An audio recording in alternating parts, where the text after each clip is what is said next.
لڑکی زنا کرتی ہے نا، کنواری مرد یا کنواری عورت، تو اس کی سزا 100 کوڑے ہے.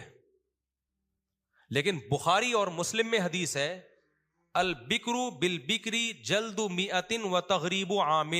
یہ بخاری مسلم کی متفق علیہ صحیح حدیث ہے کہ جو شادی شدہ لڑکی کنواری زنا کرے، نبی نے فرمایا 100 کوڑے بھی مارو اور اس لڑکے اور لڑکی کو جلا وطن بھی کرو، ملک سے باہر نکالو. بات سمجھ میں آ رہی ہے؟ اب جو صرف اتنی حدیث پڑھے گا وہ ابو حنیفہ سے یا علماء سے بدگمان ہوگا. امام حنیفہ دیگر ائمہ کہتے ہیں کہ 100 کوڑے بھی مارے جائیں گے اور اس کو ملک بدر بھی کیا جائے گا، لیکن امام حنیفہ کہتے ہیں صرف 100 کوڑے لگیں گے، ملک بدر نہیں کیا جائے گا.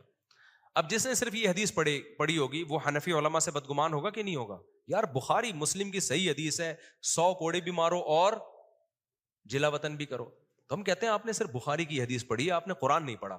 قرآن کہہ رہا ہے الزانیۃ والزانی فاجلدوا کل واحد منہما 100 جلدہ، زنا کرنے والا مرد اور زنا کرنے والی عورت دونوں کو 100 کوڑے مارو.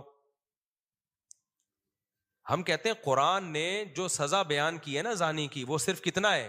100 کوڑے. تو دلائل پہلے حدیث سے شروع ہوتے ہیں یا قرآن سے؟ تو یہ حدیث کو اگر ایز اٹ از لے لیا جائے تو یہ قرآن کے اگینسٹ جا رہی ہے.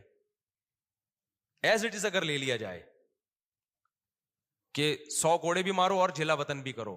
حدیث میں آتا ہے رسول اللہ صلی اللہ علیہ وسلم نے فرمایا کہ جب کسی بندے سے گناہ ہوتا ہے اور وہ اللہ کے سامنے ہاتھ اٹھا کے توبہ کرتا ہے تو اللہ فرشتوں سے کہتے ہیں کہ دیکھو یہ مجھ سے توبہ کر رہا ہے نا، تو اس کو یقین ہے کہ کوئی خدا ہے، کوئی رب ہے جو اس کے گناہ پہ سزا بھی دے سکتا ہے اور معاف بھی. حالانکہ ابھی اللہ نے سزا دی نہیں ہے، کوئی نظر بھی نہیں آ رہی سزا اس کو یقین ہے کہ میرا کوئی رب ہے جو اس گناہ پہ سزا بھی دے سکتا ہے اور معاف بھی کر سکتا ہے، تبھی یہ مجھ سے گڑ گڑا کے معافی مانگ رہا ہے. تو میں اس کے عمل کی لاج رکھتا ہوں. اس کا یہ نہ بہت سے گناہ کرتے ہیں، نہیں ہاتھ اٹھاتے اللہ کے سامنے، اور اللہ کو دیکھنے کے بعد تو سارے ہی ہاتھ اٹھاتے